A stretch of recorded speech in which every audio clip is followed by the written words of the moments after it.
Annalisa, is it easier to talk to your mom or at school?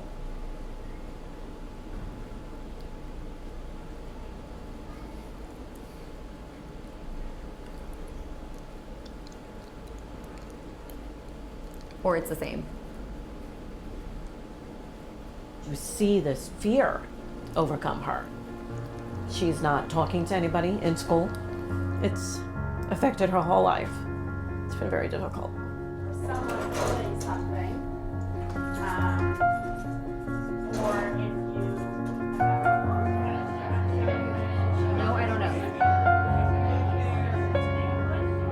The only way to get over selective mutism is to confront it and to confront the situations that make us anxious.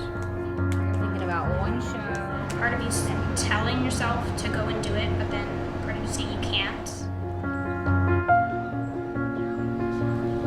Try new things and face their fear. I want their lives to change from it, and so there's always a part of me that's worried that their lives aren't going to change enough.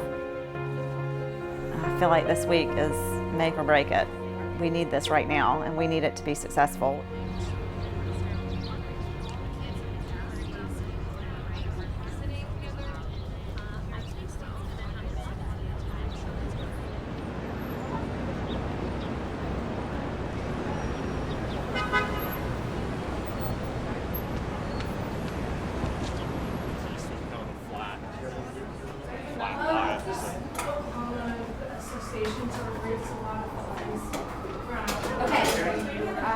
Text station, maybe. Yeah.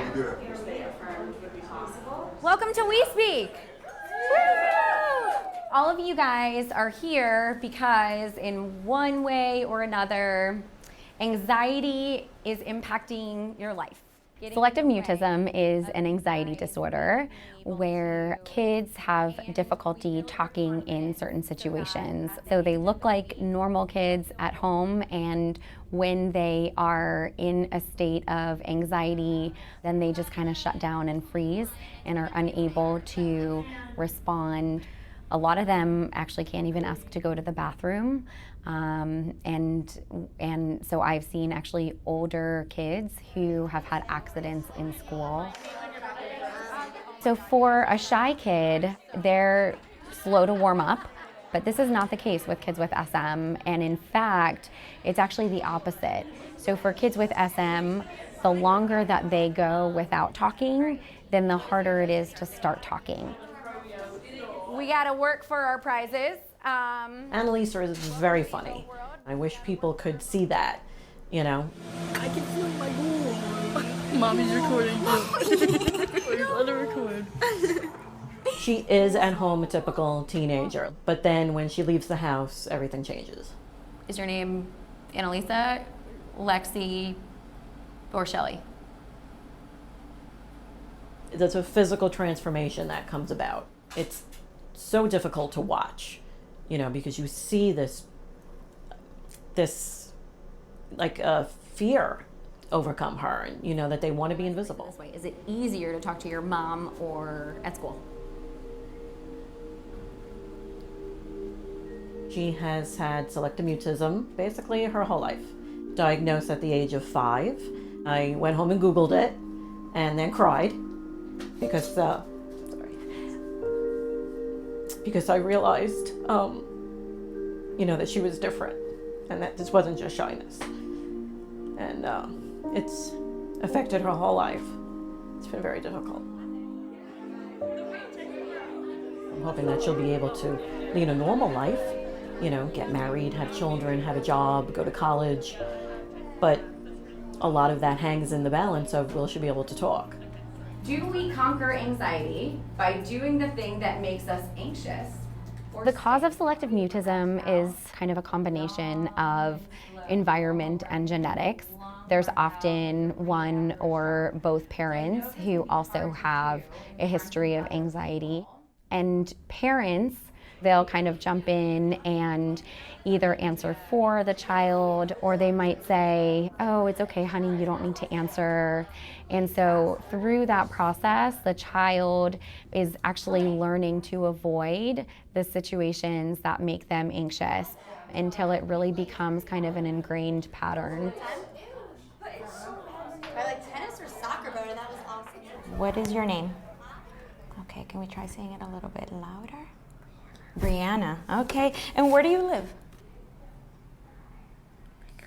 In Vancouver. That must We have each of the kids make a video in advance and send it to us.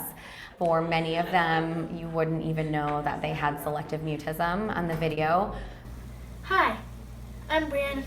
I live in Pemberton, BC, and live on a farm. Who do you find it easiest to talk to?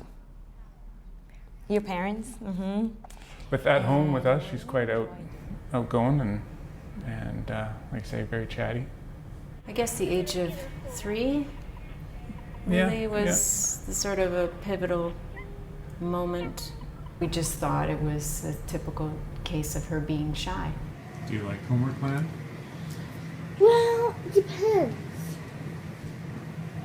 Sometimes I do, sometimes I don't. She actually stepped off into this pond, and most kids would have splashed, kicked, gone crazy. She sank. It was only 2 feet deep. It's only knee deep, but she just froze, laid there at the bottom. So you started to think, okay, she can't keep herself safe. What do you want to do when you grow up? Be a vet, a veterinarian. Yeah? You have lots of animals. And each day you're gonna play Jenga just for 15 minutes in the beginning, in another small step.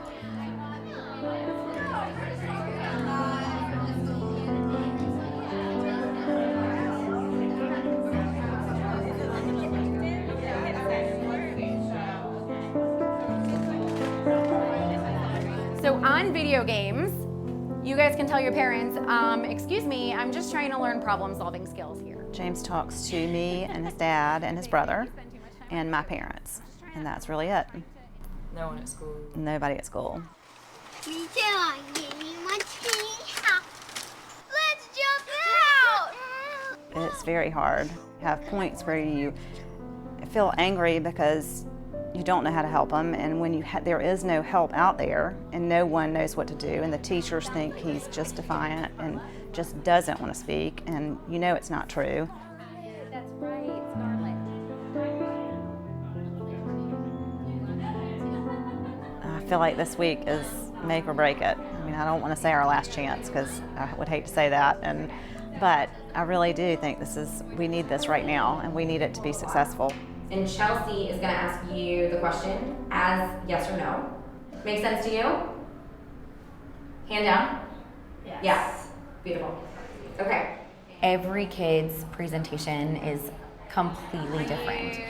We also have kids in there who are very comfortable talking to adults. And then with peers, you see a different child. 30 seconds. Go, go, go, go. No, not yet. No toppings yet, just flavors. Is it harder to talk to family or at school? At school. At school. And is it harder to talk to the kids at school or teachers? No, the kids. The kids. Emily's talking at school and doing what she needs to do to get through the day, but she's not herself at school. There's a lot of her personality that isn't really shining through.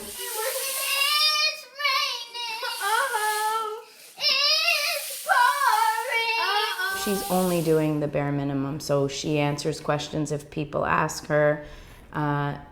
She doesn't initiate conversations. It's like a lump in your throat, and it's part of you's telling yourself to go and do it, but then part of you saying you can't. Mm-hmm. So it's hard too, and sometimes I actually can't do it. Mm-hmm. I think my biggest fear in all of these is just that they're not going to get out of it what I am hoping for them. It's a lot that parents are investing in.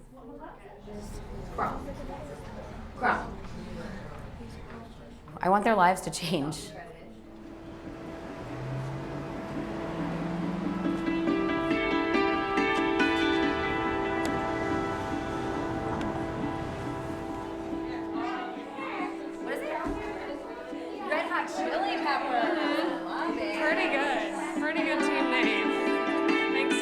We're about to go do a scavenger hunt at a local market. The kids are going to be asking employees where different ingredients are. Yes or no? I remember when I used to go grocery shopping. Yes, you like to go grocery shopping? You can say, yes, I like to go grocery shopping.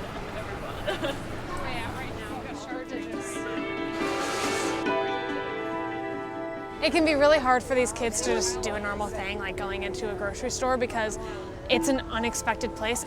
Something like a normal compliment could be really like anxiety inducing because they're like, okay, now I'm expected to respond. Here it is. Here, I am an employee that works here. I'm just loading some cookies onto a shelf. And then you ask,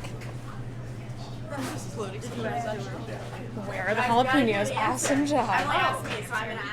So for Annalisa, yes or no? Currently at like one-word responses, I can feed her a line of like, oh, you could ask me this, and then she'll ask me that back, but no spontaneous utterances thus far.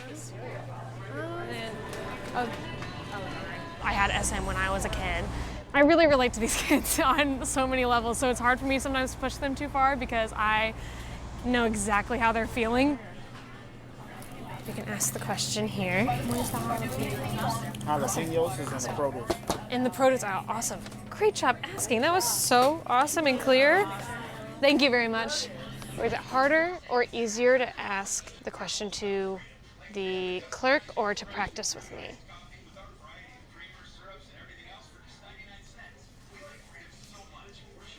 Did it feel a little scary or really scary? You don't know.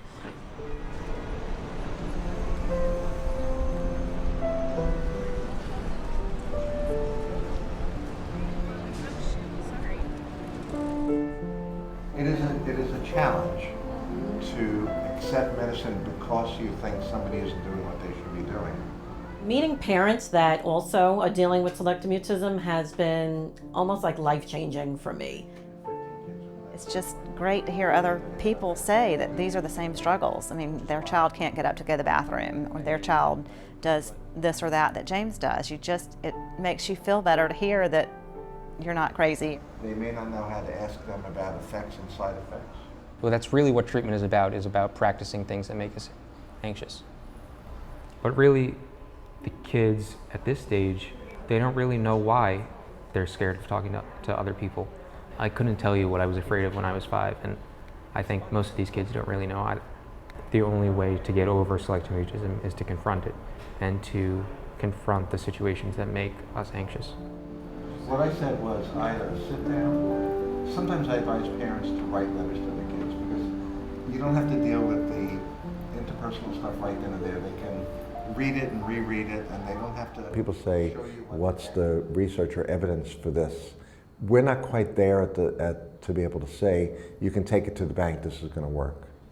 But we are confident about tweaking the program to make it work. For us, it's getting the parents to do what we do. That's our challenge. So I don't think of this week as the therapy. I think of it as teaching the therapist how to do the therapy. And it's very daunting because there's this turning point where they realize, oh, so I'm literally going to have to do this every day or every week? And the answer is yeah, relentlessly.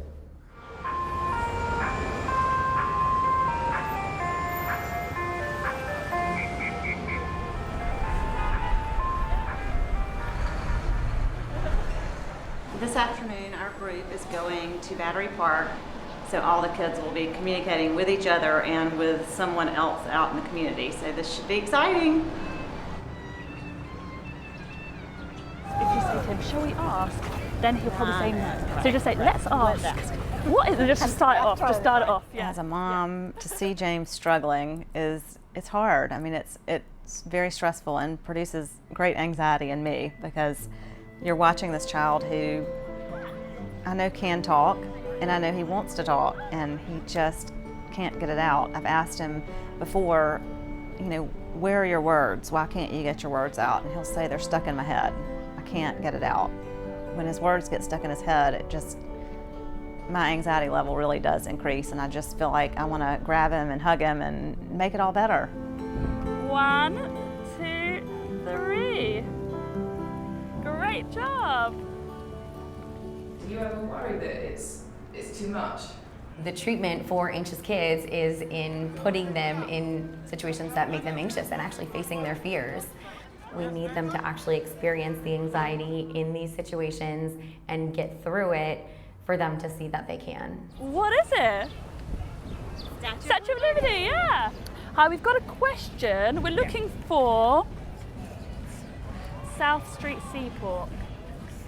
You see a kid like Brianna who, wants to be around other kids, and you could just see them wanting to talk and wanting to build that relationship. Great, one more time. Have you been here before? No. Go ahead and ask. Ask a little bit louder. What's your favorite color? Obviously, we'd love to get her out of her whisper, but the whisper is really secondary. The first step is just getting them talking and expanding their talking to other situations and other people. We would love for James just to have a friend to be able to talk to. You can't go through life alone, so hopefully he can find one person to play with and one person to speak to. I mean, I can't imagine going through life and not having a friend.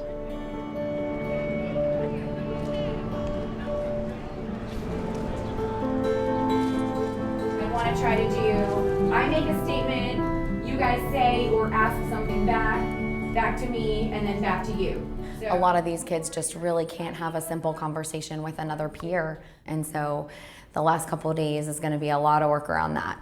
If we're hanging out and I say, I can't wait for my vacation in a couple of weeks, talk about what you guys would say or ask back to me. I want to learn how to go up to people because sometimes I want more friends than I have.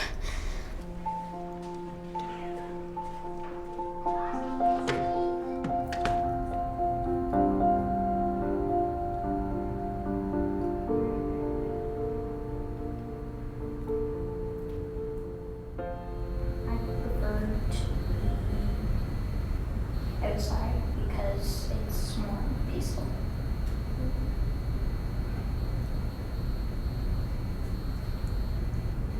Why do you prefer music? I like to watch TV and stay inside. When was the last time you had a conversation like that with two people that you don't really know? It's been a while. How long's a while? A couple of years. Do you want to stay in touch with Emily after we speak? Yeah. What did you do that was really cool? Hung out with other kids outside of WeSpeak. You hung out with other kids outside of WeSpeak. And this was for the partner project. Annalisa blows me away. You know how anxious she is. You know what it's like for her. And she was just up there in front of an entire class.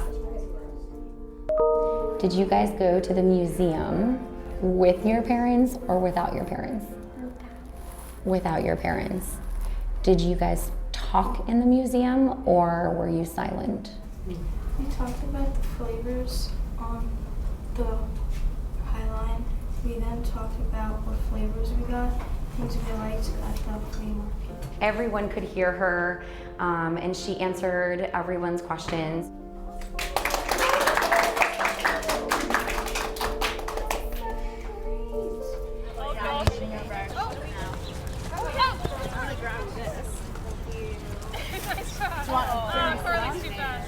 You become very attached to them. You become very invested in them. And once you start to see them make progress, you want to keep going with them. Every one of them just work and try new things and face their fears. Annalisa. So lucky to get to hang out with her a ton. We made like 1,000,000 bracelets together. Annalisa, I don't believe, talks to anybody in school. So if she's able to start the new school year able to raise her hand and say here, then like the kids in the class know that she can talk. Like, that would be the first time the kids in her class ever hear her voice. Like, that is massive progress. I have to say, when I saw her little presentation, that almost brought tears to my eyes, so that was very happy. I know that she's going to work really hard, and very confident that going forward, this is a new chapter in her life. Emily. I am proudest of her today for helping to facilitate a How conversation. would you feel if I told you that Emily today, she kind of led a conversation between two of the other girls? I'm surprised. I'm thrilled. Hopefully it means she realizes that she can do it and that she can go back to school and have conversations. Don't act like you didn't do it. Take credit for it. How does that feel, having done that today? It feels good and exciting. They only practiced like 3 times. They're amazing, so I'm super proud. This is not a cure for these kids. This is the start of their journey to overcome and challenge their SM. What would it be like if everyone could hear you talking out loud?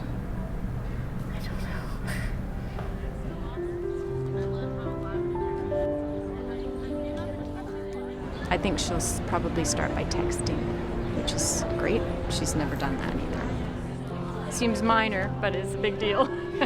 James! Amazing, amazing, amazing! Being fully engaged in the games that we're playing, Monopoly, Sticky Fingers with some of them. James's mom actually emailed me last night, and she said that James and Brianna were emailing each other back and forth last night, several exchanges about their shared interests. So this is it. This is what it's all about. I never thought that James would be able to stand up at the end, just even standing in front of 20 parents and getting a certificate, not speaking. I mean, that was impressive. I was concerned that he might not speak to his one mentor. It does look like they're tiny steps, but in reality for James, they are huge, enormous, great leaps.